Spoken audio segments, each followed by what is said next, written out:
Halo Bapak Ibu, saya Yulia Budi Surahmawati, saya guru dari SMP Negeri 7 Metro, Lampung.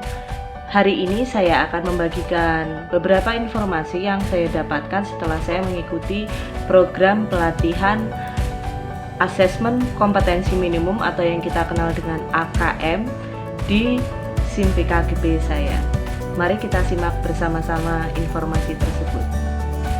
Ya, Bapak Ibu, kita akan membicarakan tentang AKM atau Asesmen Kompetensi Minimum. Saat membicarakan AKM tentu tidak lepas dari bagaimana kejelasan ujian nasional tahun ini. Ya, ujian nasional mulai tahun ini itu akan digantikan dengan sistem yang baru, yaitu berupa sistem asesmen nasional. Apa perbedaannya dengan ujian nasional? Kalau sistem asesmen nasional itu dulu siswa diuji secara individu sendiri-sendiri dengan sistem tertulis atau mungkin beberapa daerah bisa ada yang daring. Nah, tapi dengan asesmen nasional siswa diuji dalam 3 komponen.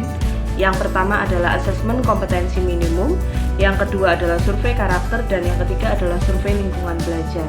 Nah, hari ini kita akan membicarakan lebih banyak tentang AKM itu sendiri atau asesmen kompetensi minimum, namun kita akan lihat sedikit apa yang disebut dengan survei karakter dan survei lingkungan belajar.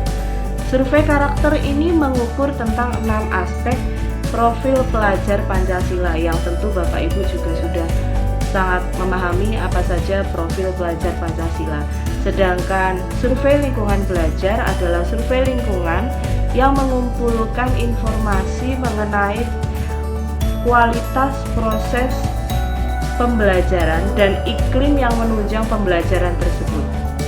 Sedangkan asesmen kompetensi minimum yang utama kita bicarakan hari ini adalah penilaian kompetensi mendasar yang diperlukan oleh semua murid untuk mampu mengembangkan kapasitas dirinya dan berpartisipasi positif terhadap masyarakat. Oke, sampai di situ saya harap tidak terlalu bingung karena kita akan bicara sedikit tentang kompetensi minimum atau asesmen kompetensi minimum.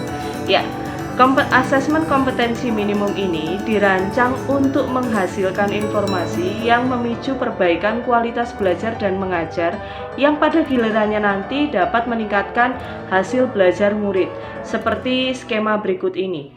Konten mata pelajaran ini diharapkan konten ini membangun kompetensi siswa. Dengan kompetensi mendasar yaitu literasi membaca dan numerasi, ini yang ditekankan pada AKM untuk yang digunakan untuk menguasai konten itu sendiri sehingga siswa betul-betul memahami apa yang mereka pelajari, apa yang mereka dapatkan, sehingga ini juga dapat menjadi landasan untuk lintas mata pelajaran atau lintas ilmu. Nah, AKM sendiri di sini terbagi menjadi 2 bagian, yaitu literasi membaca dan numerasi. Namun di sini ada komponen-komponen AKM.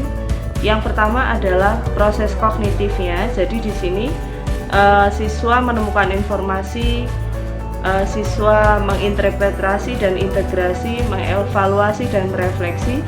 Sementara pada numerasi siswa melakukan pemahaman, penerapan, dan penalaran. Pada proses kognitif, nah, pada konteksnya yaitu konteks personal, sosial budaya, dan saintifik, keduanya sama. Nah, tingkat kompetensi literasi membaca. Jadi siswa atau sekolah juga akan dibagi, sekolah ini akan dibagi menjadi 4 kompetensi, yaitu kompetensi perlu intervensi khusus, artinya siswa belum mampu menemukan dan mengambil informasi eksplisit yang ada dalam teks maupun membuat interpretasi sederhana. Yang kedua, dasar. Yang ketiga, cakap, dan ini yang terakhir adalah yang mahir atau yang sudah expert kalau bahasa Inggris ya. Nah, untuk tingkat numerasi sama dan dapat dibaca.